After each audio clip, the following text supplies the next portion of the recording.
الرجيم بسم الله الرحمن الرحيم سبحانك لا علم لنا إلا ما علمتنا إنك أنت العليم الحكيم رب اشرح لي صدري ويسر لي أمري واحلل عقدة من لساني يفقه قولي الصلاة والسلام عليك يا سيدي يا رسول الله وعلى آلك وأصحابك يا سيدي يا حبيب الله صلى الله تعالى عليه وسلم.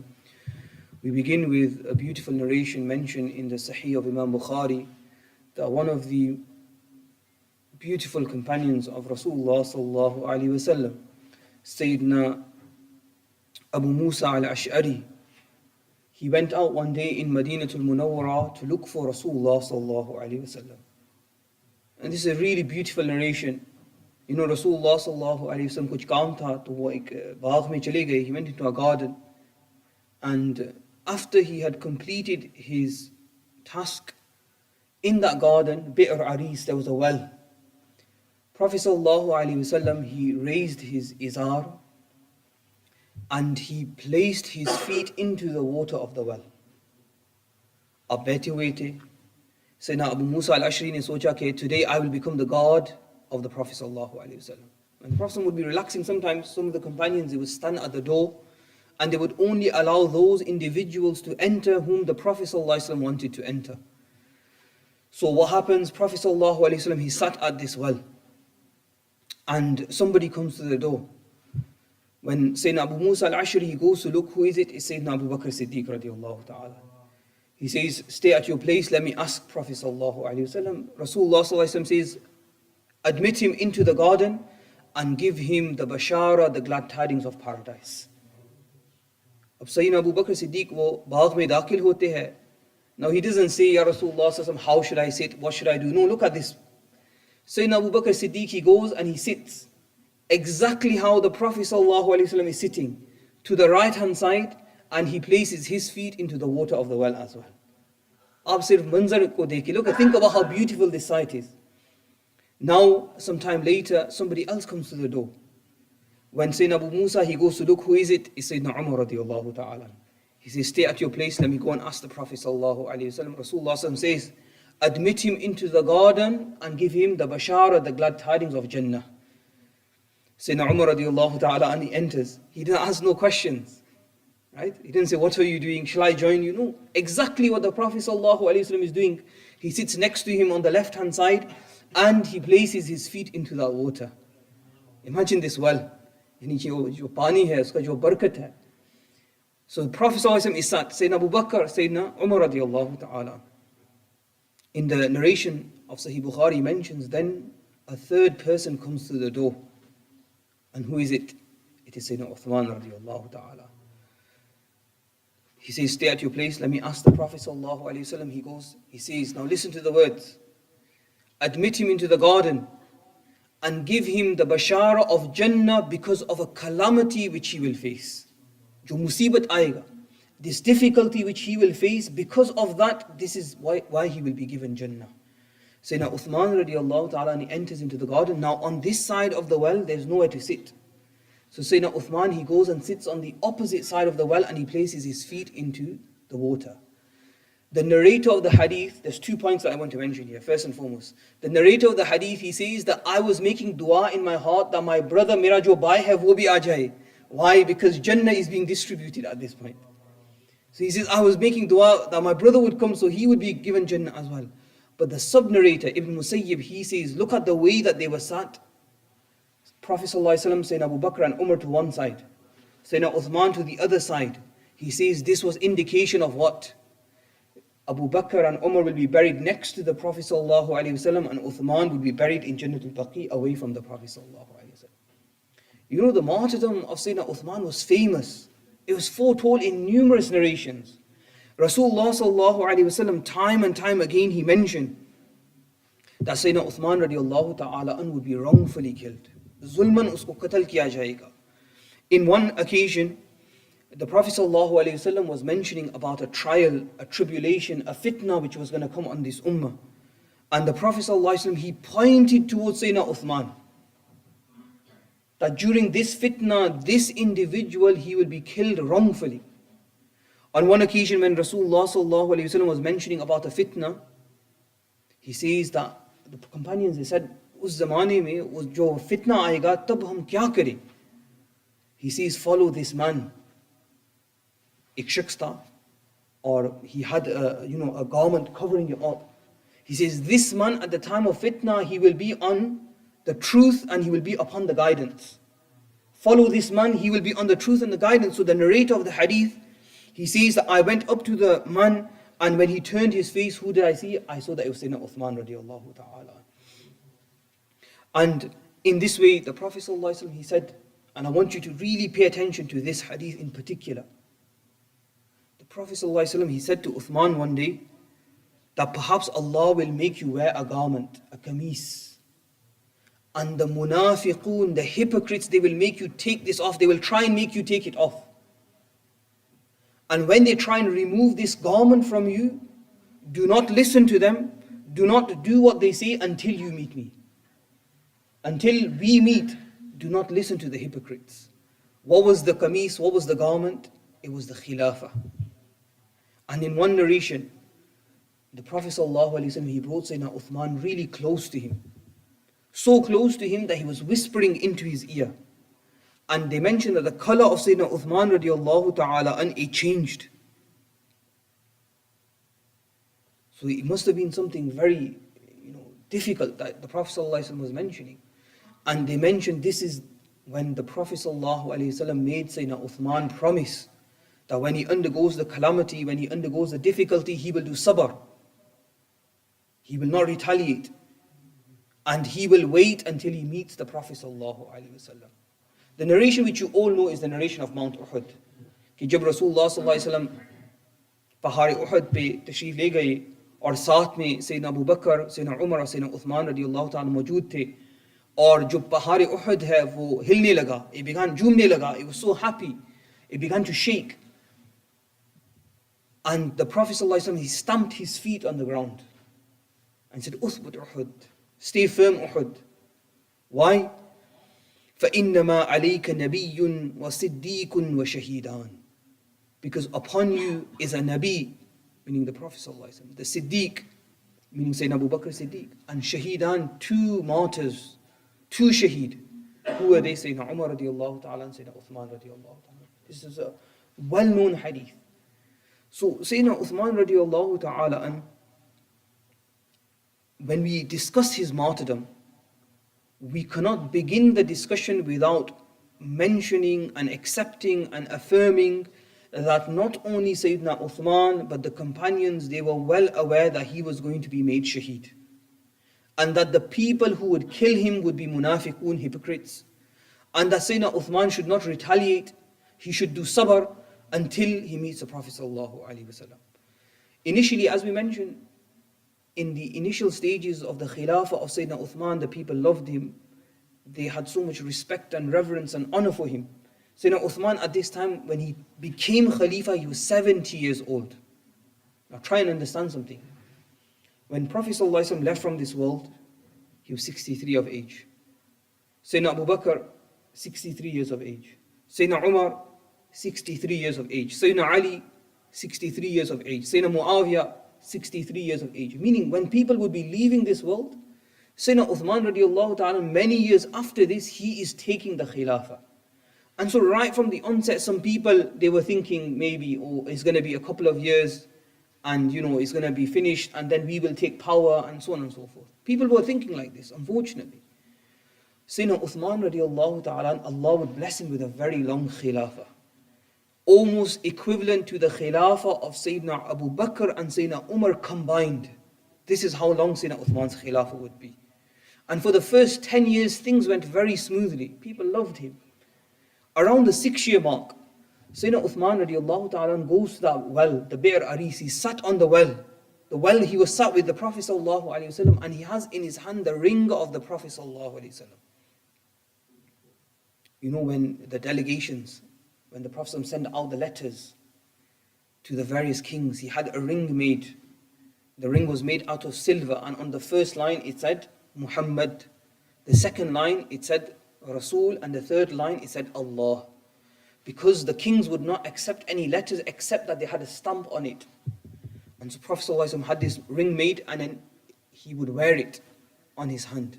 This ring was passed to Sayyidina Abu Bakr, then to Sayyidina Umar, and then finally in the hand of Sayyidina Uthman radiallahu ta'ala. He was sat on the well. Unfortunately, this ring, it fell, it went into the well. They had the water removed, they searched for it. Sayyidina Uthman, he placed a huge reward for anyone who could find the ring. But this was the destiny, this was the hukum of Allah subhanahu wa ta'ala. This ring, it was lost unfortunately, and it was not found. The sedition, the trial, the fitna, it speared in very different ways. And we will mention, there's about 7 groups, main groups who formed. But I would be remiss if I did not start with the individual by the name of Abdullah ibn Saba. Islam was spreading far and wide. It was, like we mentioned yesterday, the Great Wall of China on one side, Andalusia on the eastern side, on the northern side, Azerbaijan, all the way up to Uzbekistan. The people were like, if Islam continues in this way, then Islam will spread throughout the entire world. What will we do? Within weeks and months, city after city was coming under the control of Muslims. The Persians had been completely defeated. The Muslims, they engaged the Romans on numerous occasions. And even kings like Makukis, they would not betray the Muslims. So now, how do you destroy this unstoppable force? How have people always destroyed people? You stop the sedition from inside. Jo fitna khara karna hai, wo andar se hi chalana hai. This is how you destroy the people. You divide and conquer. A man by the name of Abdullah bin Saba from Yemen, who was a Jewish scholar, he said that he had accepted Islam. He comes to Madinatul Munawwara, Sayyidina Uthman, he welcomes him. But then people begin to realize this person, he has some problems. He has certain beliefs, certain ideas which are not good, so he's expelled from Medina. He travels to Basra, and in Basra he tries again, he's expelled from Basra. He goes to Kufa, and like this, eventually he ends up in Egypt. And what's interesting, Egypt becomes the center from where all of the major rebels, they stem from. Who is this individual? He has beliefs which today's modern day Shia, their beliefs, they stem back to this individual. He was the first one who said that Sayyidina Ali should have been the first Khalifa. He used the hadith, which we will discuss inshaAllah ta'ala when we talk about Sayyidina Ali. The hadith when Prophet ﷺ went on Jang-e Tabuk. The Prophet ﷺ said to Ali that I am leaving you behind like Sayyidina Musa left behind Harun. And he said, look, the Prophet ﷺ mentioned about Ali being the first Khalifa. How is it that Uthman is in the position of Khilafah? How is it that he has taken the leadership? Another belief that he tried to spread amongst the Muslims, he says, how is it possible that Isa alayhi salam will come back in the end times, but the Prophet Muhammad sallallahu alaihi wasallam won't come back? And slowly he began to sow seeds of discord amongst the Muslims. He would encourage people to criticize the governors. One of the major criticisms that people have against Sayyidina Uthman radiallahu ta'ala an is that he appointed his family members as governors, people from Banu Umayyah. This couldn't be further from the truth from the perspective. For example, the leader of Sham in the time of Sayyidina Uthman was Sayyidina Muawiyah, who was from Banu Umayyah. But did Sayyidina Uthman elect him as the governor? No. Sayyidina Umar radiallahu ta'ala chose him. He just continued him in his position. Another individual that they have criticisms against is a man by the name of Walid ibn Uqba ibn Abi Mu'ayt. They say he was made governor and that he was not worthy of being in a position of governorship. Again, in the time of Sayyidina Abu Bakr Siddiq, he was given positions of leadership. Sayyidina Uthman radiallahu ta'ala also chose him. Now they were brothers. Their mother was the same person, their fathers were different. So he wasn't even from Banu Umayyah, right? He wasn't even from, his father was from a completely different tribe. It was from his mother's side that he was related to Sayyidina Uthman radiallahu ta'ala. But they made this accusation against him. Now look how Sayyidina Uthman was. Eventually they would accuse Walid bin Uqba of drinking alcohol. And they said that he led us in Fajr namaz, or 4 rakati parai, or phir. He turned around and he said, is this enough or do you want to pray more rakats? This is the accusation they made. But because the witnessing was established, Sayyidina Uthman radiallahu ta'ala had him removed from his post. He commanded that he come to Madinatul Munawwara. He asked Sayyidina Ali, who was the Qadi at the time of Sayyidina Abu Bakr, Umar and Uthman, he was the main Qadi, what should the judgment be? Sayyidina Ali radiallahu ta'ala said the witnessing has been established, so he must be lashed. And they say Sayyidina Uthman lashed him with his own hands, even though he was his cousin.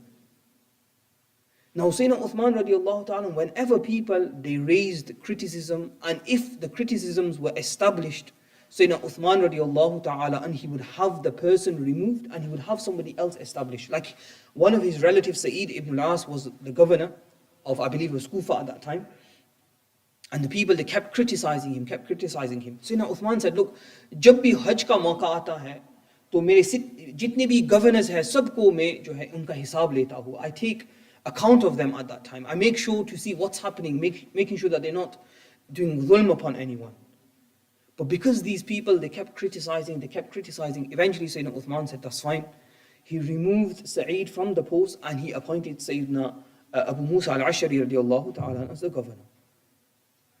Unfortunately, these individuals, they, for various reasons, they had determined that they wanted Sayyidina Uthman radiallahu ta'ala to be removed. उनमें से कुछ लोग ऐसे थे जिन्होंने jihad नहीं करना था. They didn't want to perform jihad. But the benefits which came from being a mujahid, they wanted those benefits. The early Muslims, they fought.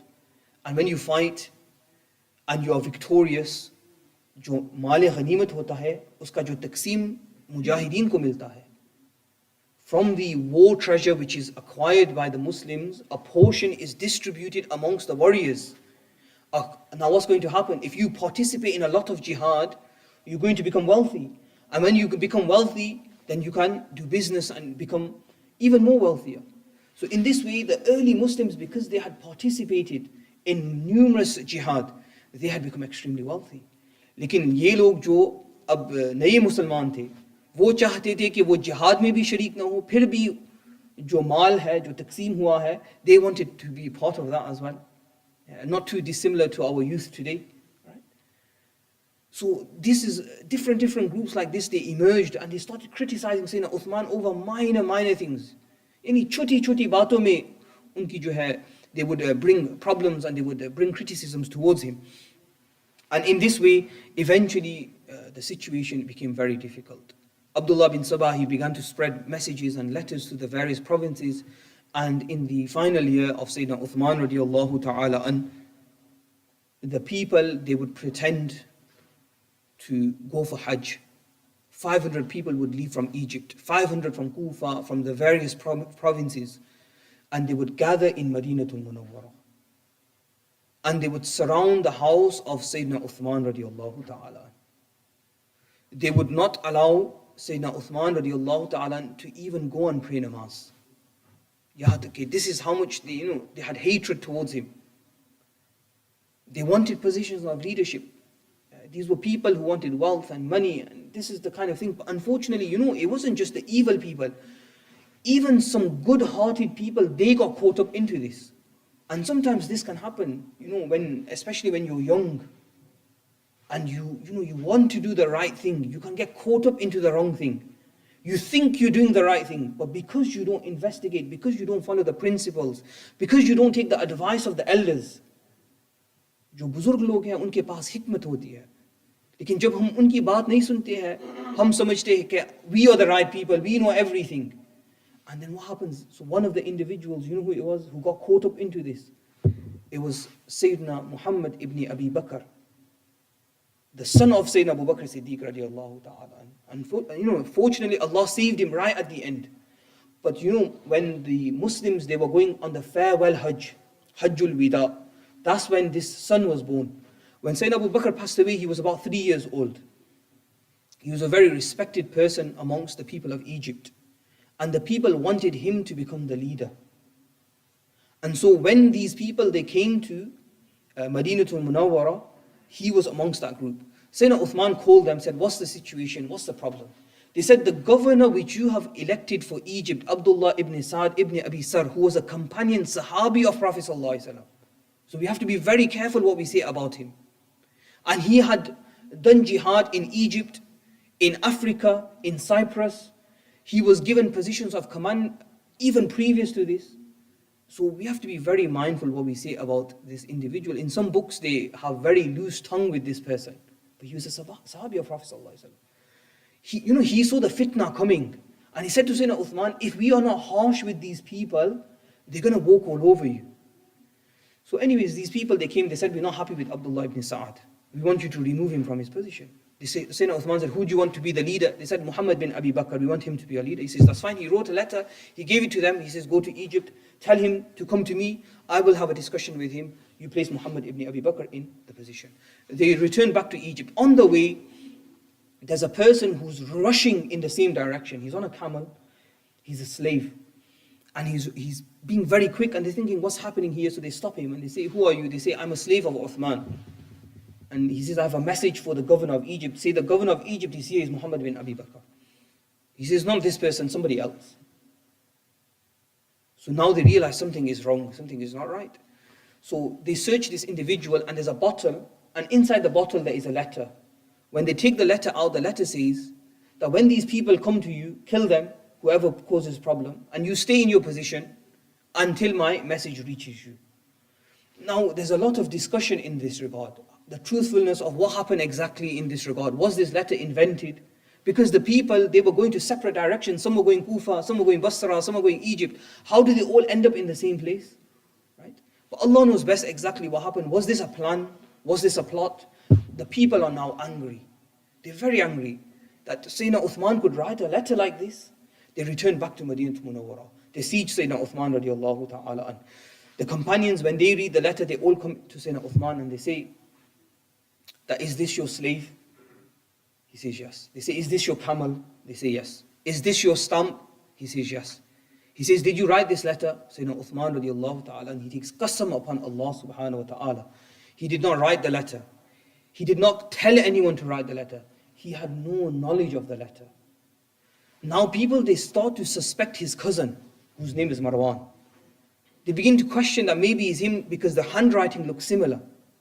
The writing in the letter and the writing of Marwan, it looks similar. Sayyidina Uthman radiallahu ta'ala says, this is not admissible evidence. Ye koi daleel nahi hai. People's handwriting looks similar. My handwriting might look similar to other people's handwriting. Sometimes I'm marking exam papers and the handwriting of students looks very similar to another student's handwriting. This happens. So he says, ye daleel par aap usko qatl karenge. No chance. I'm not going to allow you to do something like this. So the people, they accuse Sayyidina Uthman radiallahu ta'ala. They say he must have some part in it. That's why he's not letting Marwan come. This is just their plan and their plot. For many, many days now, Sayyidina Uthman radiallahu ta'ala is inside his house. They allow no food to enter into his house. The very individual who had the well of Ruma dug, when the Muslims had no water, they allow no water to enter into his house. Days pass. When we talk about the martyrdom of Imam Hussein, for 3 days there was no food or no drink. They cut off the water. For Sayyidina Uthman radiallahu ta'ala, it was many more days than this. The people, they came to Sayyidina Uthman in his house. The servants that he had freed, they were an army in themselves. They said, let us fight, we will get rid of these people. But Sayyidina Uthman radiallahu ta'ala said, I will not let a drop of blood be spilt in the city of Madinah Munawwara, the city of Rasulullah sallallahu alayhi wasallam. One of the individuals who came to him was Sayyidina Mughira bin Shu'bah radiallahu ta'ala an. And he said, oh Uthman, I give you 3 options. I give you 3 options, do any one of them, whichever one you want. He says, number 1, you are the Khalifa. The army is under your control. Raise an army, disperse these people. They are few in number in comparison to the number of soldiers you have under your control. Option number 2, we will cut out a door from your house. You leave from Madinatul Munawwara, go to Makkatul Mukarramah. Option number 3, you exit from that door, don't go to Makkatul Mukarramah, go to Sham, to Sayyidina Muawiyah. He has huge forces under his control. Go to him, raise an army, and you can deal with the people. Look at what Sayyidina Uthman radiallahu ta'ala he says. He says, as for raising an army and fighting the people, he says that I will not allow unrest and chaos to spread in the city of Prophet sallallahu alaihi wasallam. That Rasulullah sallam, he's resting here, and I should cause fitna and fasad to come. I should be the first leader of the Muslims to kill Muslims. He says, no, I will not do this. He says, number 2, go to Makkatul Mukarramah. The hadith states that a man from the Quraysh will fight with the people in Makkatul Mukarramah in the Haram, and he will have the sin of half of the people. Half of the people of the world, this one man from Quraysh for fighting in the city of Makkatul Mukarramah in the Haram, he will have. He says, I will not be that person.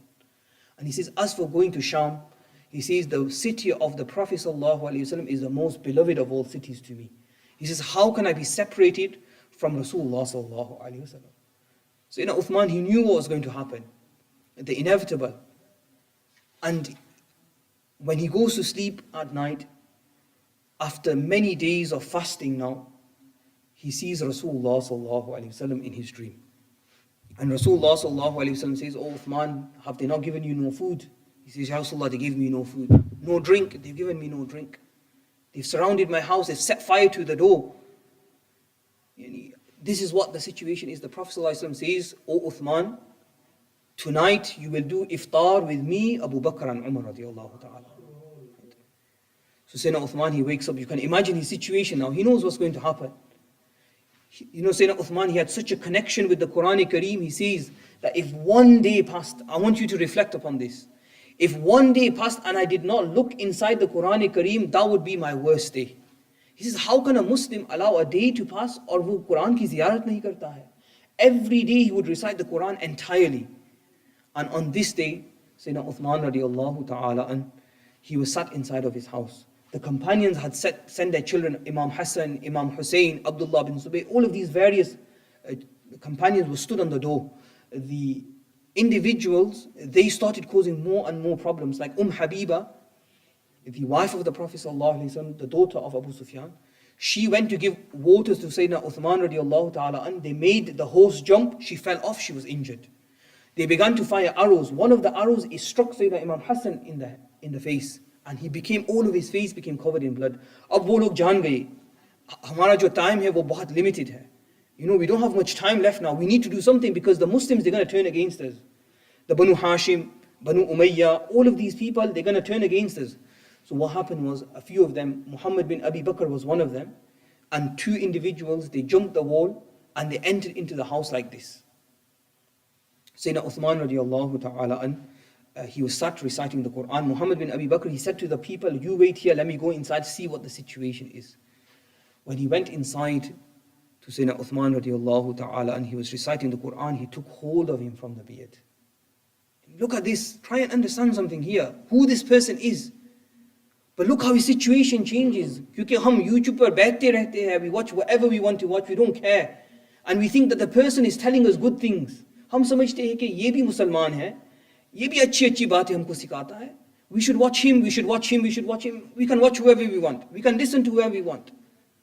Sayyidina Uthman radiallahu ta'ala, one of the 10 promised Jannah, the 4th man to accept Islam, the one who dug the well of Ruma, the one who equipped the army of Tabuk in such a way the Prophet ﷺ promised him Jannah, who said that after I gave my hands in the hands of the Prophet ﷺ, I never touched my private parts. That individual who was married to 2 daughters of the Prophet ﷺ without him asking.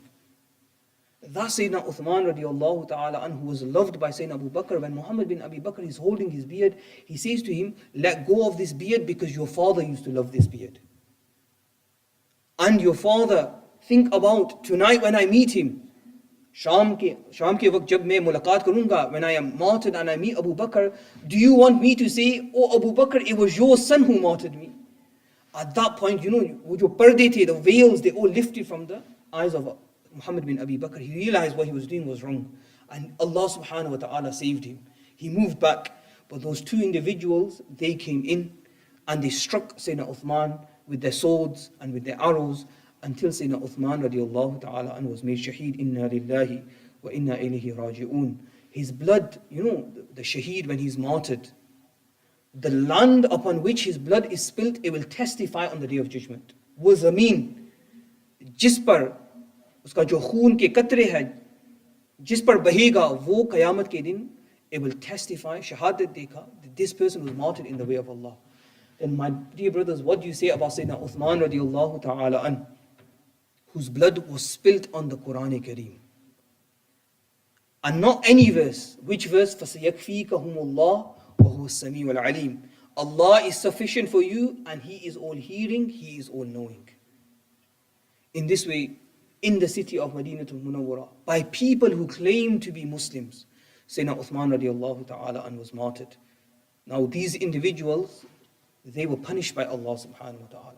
It's mentioned in numerous narrations that all those who participated in the martyrdom, Allah subhanahu wa ta'ala eventually would take away their intellect.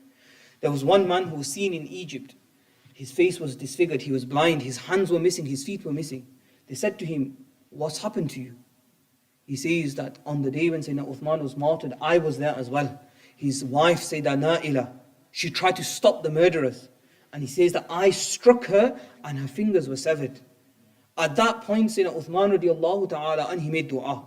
Oh Allah, make this person blind. Make him lose his limbs and make him enter into the fire of hell. And he says, now you see my situation, I'm blind, I have no hands, I have no feet. And the last dua that Sayyidina Uthman made, I am afraid that Allah subhanahu wa ta'ala will accept that dua and I will be in hellfire as well. They mention that no prophet is killed, except in exchange for the prophet being killed, Allah subhanahu wa ta'ala takes some 70,000 individuals. And no Khalifa is killed, except in exchange for a Khalifa being killed, Allah subhanahu wa ta'ala will take 35,000 or so individuals. The sword was lifted on that day. When the Muslims killed Sayyidina Uthman radiallahu ta'ala, that was the first fitna which came upon the ummah of the Prophet sallallahu alaihi wasallam. And since then, the fitnas have been continuing. The last fitna will be the fitna of Dajjal. In one narration it mentions, no one who has an atom's weight of love or happiness at the martyrdom of Sayyidina Uthman, except that when the Dajjal comes, he will walk behind the Dajjal. And those people who were involved, if they were taken out of their graves, they would follow the Dajjal as well. So these people who celebrate Ma'azallahi Rabbil Alameen, who are happy at the martyrdom of Sayyidina Uthman, who criticize this companion of the Prophet sallallahu alaihi wasallam, they should all be ashamed of themselves. And this is not the position of Muslims. This is not how a Muslim behaves. We finish inshaAllah our discussion. Sayyidina Uthman radiallahu ta'ala an, he was 82 years of age. Because of the rebels, they couldn't even do janazah properly. They had to do janazah at night time. Only a few individuals were present. And then Sayyidina Uthman radiallahu ta'ala an, he was buried in Jannatul Baqi. Initially he had to be buried far away, but the graves, they expanded to include Sayyidina Uthman radiallahu ta'ala an. The hadith which I mentioned right at the beginning of our discussion, I mentioned again today, just to remind you of his rank, his station, his martaba. The Prophet sallallahu alaihi wasallam said, every prophet has a friend in Jannah, and my friend in Jannah will be Uthman radiallahu ta'ala an. We make dua to Allah subhanahu wa ta'ala. Ya Allah, Ya Rahman, Ya Rahim, Ya Sattar, Ya Ghaffar, Ya Allah. We ask that you accept whatever we have mentioned in regards to Sayyidina Uthman radiallahu ta'ala an. Any mistake, any error, Ya Allah, we ask you for your forgiveness, Ya Rabbil Alameen. We ask that you give us the ability to walk in the footsteps of Rasulullah sallallahu alayhi wa sallam, in the footsteps of Sayyidina Abu Bakr, Sayyidina Umar, Sayyidina Uthman, Sayyidina Ali radiallahu ta'ala alayhim ajma'in. Wa sallallahu ta'ala ala Sayyidina Muhammadin wa ala alihi wa ashabihi ajma'in bi rahmatika ya arhamar rahim.